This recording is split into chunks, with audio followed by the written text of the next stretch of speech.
Hello everyone, welcome back to my channel InfoSec Lab. It's day 1 of Advent of Cyber 2025 from TryHackMe, and today's topic is going to be Linux CLI, which is command line interface. Now, for those of you who don't know, command line is the most used tool by hackers and cybersecurity professionals. Throughout this room, we'll get a basic understanding of the CLI, explore its use for personal objectives and IT administrations. We'll also try to apply our knowledge to unveil Christmas mysteries. Okay, without further ado, let's get to the storyline. The unthinkable has happened. Mosquito has been kidnapped. Without her, Wellville's defenses are faltering, and Christmas itself hangs by a thread. But panic won't serve the season. A long road lies ahead to uncover what truly happened. The TBFC, which is the best festival company, already brainstorms what to do next, and the first lead point is the TBFC Web Server 1, which is a Linux server processing Christmas wishlist. Somewhere within this data may lie the truth, traces of Mosquito's final actions, or perhaps the clues to King Malhair's twisted version of Ismas. Okay, let's start the machine, which is right here. And while we wait for the machine to start, let's continue our reading. Introduction. Working with the Linux CLI. But there's no graphical interface, which is GUI, on the server. How will we look for the clues? Who needs a GUI when we have a Linux command line terminal? It's even better. Linux has a powerful command line interface, allowing you to use and manage system simply by typing commands on your keyboards. It's not as hard as it sounds. Once you get used to it, maybe you like the CLI more than the graphical interface. Not only that, but most experienced IT and cybersecurity experts work with the CLI every day. So let's start learning. The very first command we learn is echo, which print out the text onto the terminal. As you can see right here, the syntax is echo, which is the command, and the text you want to be printed on the terminal. Keep in mind that the text has to be enclosed within the quotation marks. As you can see right here on the terminal, we can try echo, hello world, and we see the hello world text is printed on the terminal. We can try something else. Hello, please subscribe. And you see that, please subscribe, is printed on the terminal. This is the echo command. The next command is ls, which is list the contents of the current directory. This command will show you Mosquito files. Let's try that, ls. We see we have desktop, downloads, music, public, templates, etc. Now, does it look familiar to you? If you are a Windows user or Mac user, this is another version of the GUI. You go to File System, and then within this folder right here, you're going to see different folders: desktop, documents, download, music, etc. Everything. So basically, this is the GUI version, the graphical user interface, and this is the terminal CLI version, which is text-based only. They're the same. They're just different ways of users to communicate and interact with the operating system. Alright, so let's continue with our commands. So now we tap ls, and we see within this folder we have desktop, downloads, music, public, and we have one file right here, which is the readme. So one thing to notice, like these blue names are actually directories or folders, meaning that they're not files, whereas this one, the readme.txt, is a text file. And because it's a text file, we want to see the content of the text file. And to do that, we use a command cat, which is cat, and then the name of the text file. In this case, it's readme.txt. And you see, for all TBFC members, yesterday I spotted yet another exploit on our servers. Not sure what it means yet, but Wellville is in danger. To be prepared, I'll write the security guide by tomorrow. As a precaution, I'll also hide the guy from the Blainville, Mosquito. So these are the first 3 basic commands on the Linux machines that you have to get to know. First, echo, print out the text onto the terminal. ls, print out the content of the current directory that you're in. And then cat, print out the content of a text file or any file. Moving on next, navigating the file system. It looks like Mosquito left the security guide before being kidnapped. It would definitely help. You might have noticed the guy's directory when you ran the ls last time. That's likely the directory we need. Your CLI journey begins at Mosquito home directory. You can verify this by running the pwd. Let's switch to the guides directory. So the pwd command stands for print working directory. It shows the directory that you're currently in. When you run this one, you see that you're currently in the Mosquito folder. Now, ls again, we see within this Mosquito folder, we have the guides folder right here. We want to go into that folder, we go cd guides. cd stands for change directory. You go there, and you can verify. There are 2 ways for you to verify if you have moved to the guides folder. First is pwd, as we did earlier, print working directory, and now you see that we are in the guides folder. The other way is to take a look at this one right here. Before that, you're just here. There's only a tutor because you're under guides directory. It shows right here.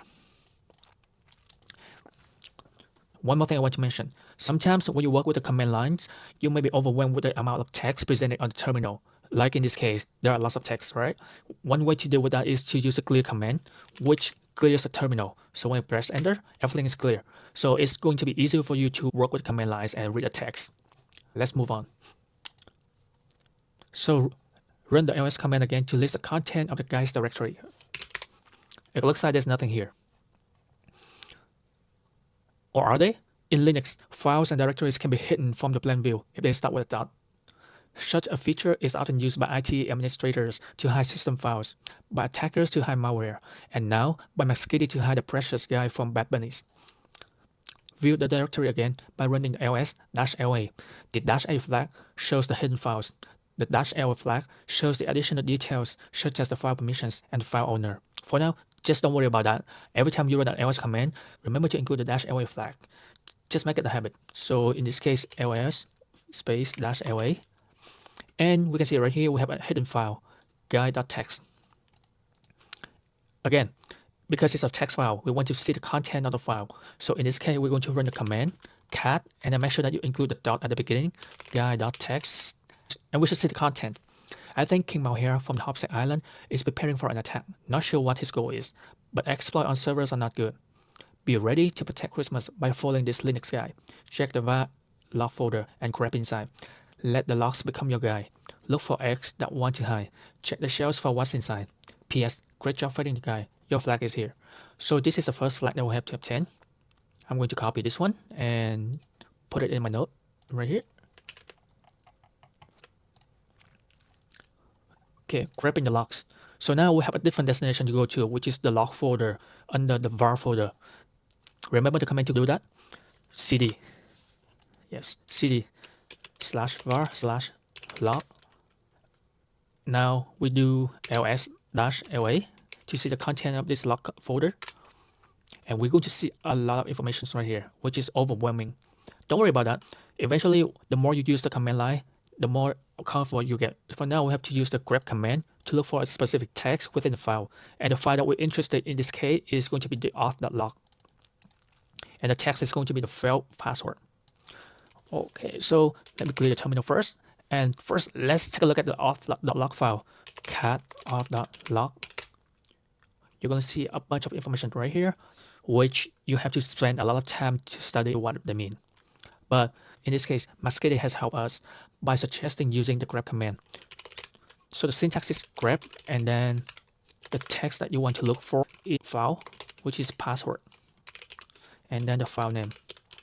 Basically, what the grep command does is it's going to look through the content of the log.log file,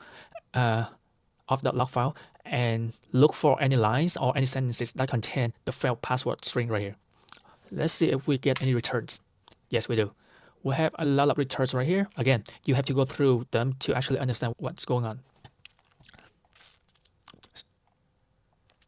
Finding the files, you can see a lot of failed login from the Sockmas account. Owned from the Hopsec location, they were clearly trying to break into the Sockmas, Wayville's Christmas ordering platform. What if Bad Bunnies had left some malware there? Let's follow Mosquito guy and look for the exploit and eggshells with a find command that searches for files with a specific parameter, such as name. Okay, so we move on with the next command, find. The syntax is find home Sockmas, and the parameter is name egg. Let me explain what it is. The find is going to be the command we use, which is finding anything that we want. /home/Sockmas is going to be the locations we start the search. /name is going to be the parameter which we specify to look for in the file name. And this expression means as long as the name has the egg in the file name, it should satisfy the search condition. You start running this one, and we got a return. So under the Sockmas, we have a folder 2025, and under this 2025 folder, we have the extry.sh, which is the shell script. Let's take a look at it. So now we have to go to this folder, home Sockmas 2025. Again, we try the ls command. We see the content of the folder. We have the extras, we have the index.html, we have the module folders, we have the package.log.json. So in this case, we only have one folder and several files. Let's see if we have any hidden files. ls-la. Do we have anything? No. In this case, we don't have any hidden files or folders, which is good. We have the extract.sh, which is something that we're interested in. Let's take a look at it. And what's the command we use? Cat. So this is a shell script. And let me go over the script. Right here, we have run the cat command. We run the remove command. And this is the move command right here. And this is the second flag that we got. Let me copy this one first. And I'll go over each of the command. So for the first command, we already know that cat wishlist.test. It prints out the content of the wishlist.txt. This is the pipe in Linux, and what it does is to pass whatever output from the first command to the second command. So in this case, we have cat wishlist.txt right here, right? We see that these are not in alphabetical order, and we want to sort them in alphabetical order. What we can do is like cat wishlist, and then we use the pipe. We use the sort command, which is the next command, meaning that it's going to use the sort command on the output of the first command. So in this case, it's going to take the output, everything right here, and then sort them alphabetically. And over here, you see that everything is sorted. B, C, D, E, H, P, S, S. And then it does it one more time, it passes the content of the second command to the third command, which is the unique. Now unique just try to eliminate any duplicates within the file.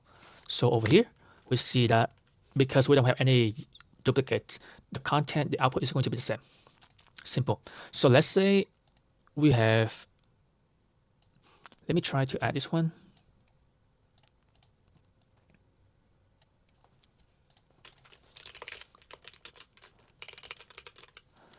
Let me try to add this one. And for this one, no. I'm going to duplicate this one. Copy, paste. Now, in this case, cat test.txt, we see that we have two of these Easter basket with blush toys and treats. One right here and one right here. Two duplicates, one. And then when we sort it, we see these two are together. Easter basket with blush toys. And we pipe it again and then use the unique function. This time, the duplicate should be removed, meaning that if you take a look right here, the bunny theme, cookie, gift box, everything, and then you no longer see the duplicates. It's the basket with the plus toy street. It only appears one time. So that's what it is. Okay, what's next? Cat extracts. So this symbol means that you take whatever output from the previous command, which is the unique command right here, and then write it to the dump.txt file.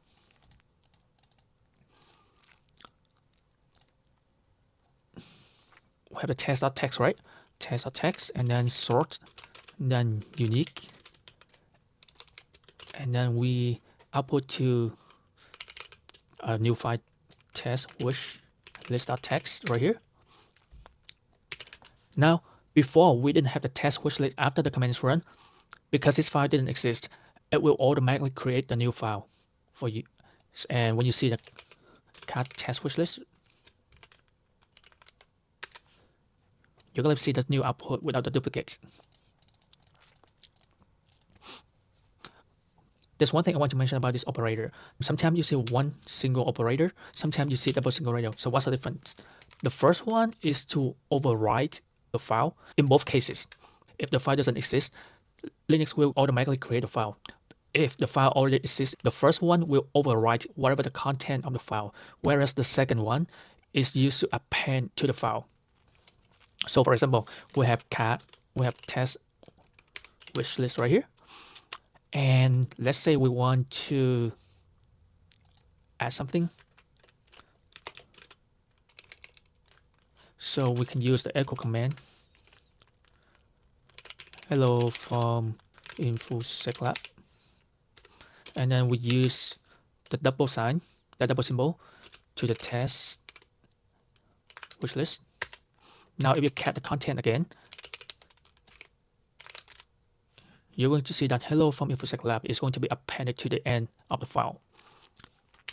Now let's do one more time. This time echo please subscribe to InfoSec Lab. And then this time I only use one operator. Test wishlist.text right here. And let's see what happens. What do you think? Everything will be overwritten. So as you can see right here, there's only the please subscribe to InfoSec Lab. That's it. So that's the main difference between the single greater sign and the double greater signs. Moving on to the next one. Remove. This is a remove, meaning that you delete the file. Simple. This double ampersand sign means and, meaning that if the first command runs successfully, then run the second command. In this case, echo Christmas is fading. The same thing in move here. This is the way you change the file name. First, the name is isthmus.txt, and then you change it to the wishlist.txt. When this command runs successfully, you run the second command, which is echo isthmus is invading. So that's it. That's what the script is about. And we got a flag right here. I believe I've copied that. Okay, let's move on.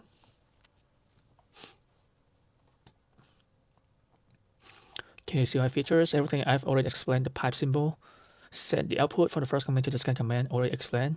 Output redirect. One single symbol is override the file. Two symbols append to the end. Double ampersand run the command if the first was successful. Okay. So caravan attacks. Now it is clear that the server has been breached and the Christmas wishlist has been replaced with the Isthmus one. Although you found no clue of what happened to Mosquito, at least you know the attackers were there. You can see how so caravan replaced the wishlist by visiting the website right here. Copy.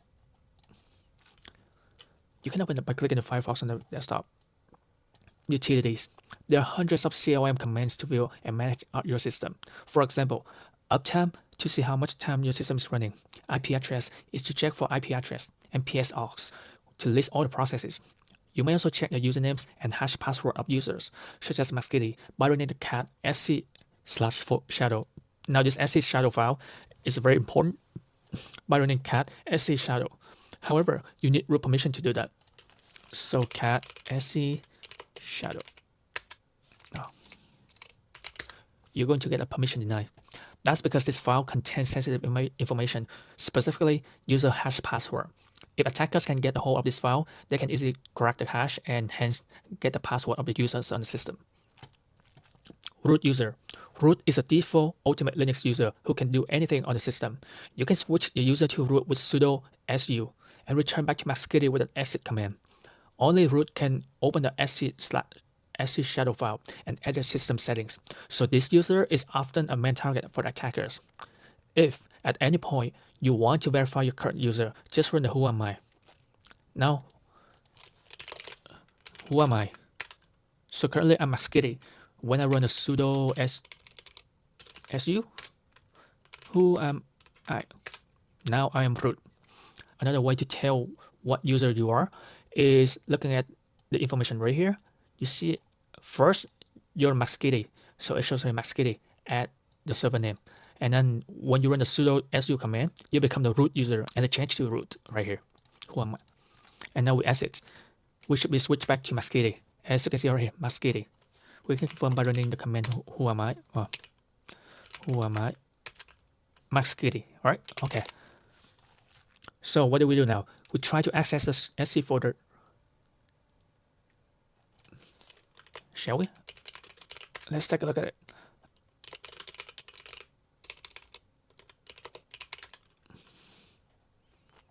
So you see right here we have Mosquito user. We have the hash password right here. Now getting the hash is one thing, and then trying to figure out what kind of hash is used, and then trying to get the password from the hash is another thing, which we're not going to discuss today. So based on this sc/shadow file, we also know that we have at the nap user, we also have the submas user, and we also have 41ffwaf user right here. So we have different kinds of user. Okay.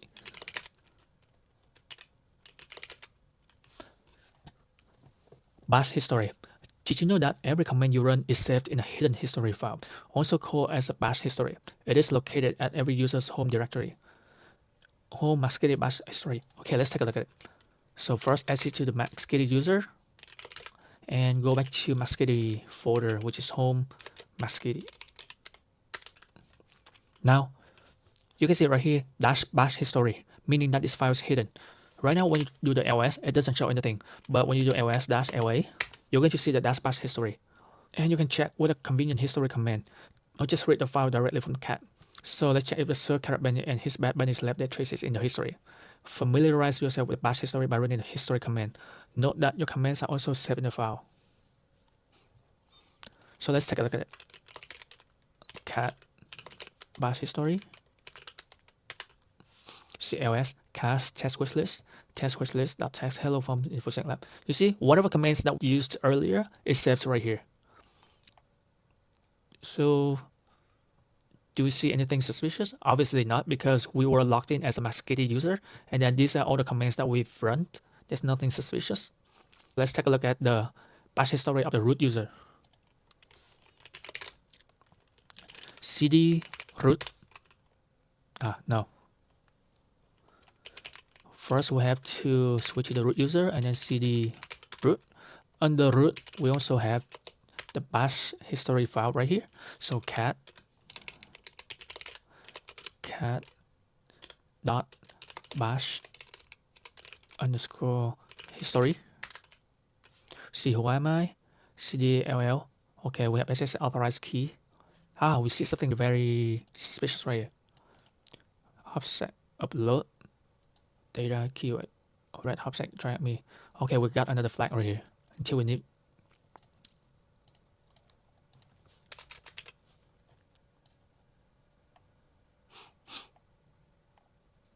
So far, you've learned some basic commands from the Linux machine. Echo, which prints out the message on the terminal. ls, which lists the content of the current working directory. The pwd, print out the current directory. We also have the cat command, which prints out the content of the current file. cd is change directory, moving from one folder to another. Grep command, looking for specific text within the file. And the find command, looking for a specific file within the system. Besides that, we also learned about the root user, how to switch from a regular user to the root user, and how to see the history of all the commands that specific user use. Answer the question, which CL command would use to list the directory? That's ls. What flag did you see inside the Mosquito guy? The first one? No. The first one, right here. Which command helped you filter the logs for failed login? Script. What flag do you see inside the xtry.script? Second command right here. Which command would you run to switch to the root user? Sudo su. And finally, what flag did Sir Carrot Bunny leave in the root bash history? Until we meet again.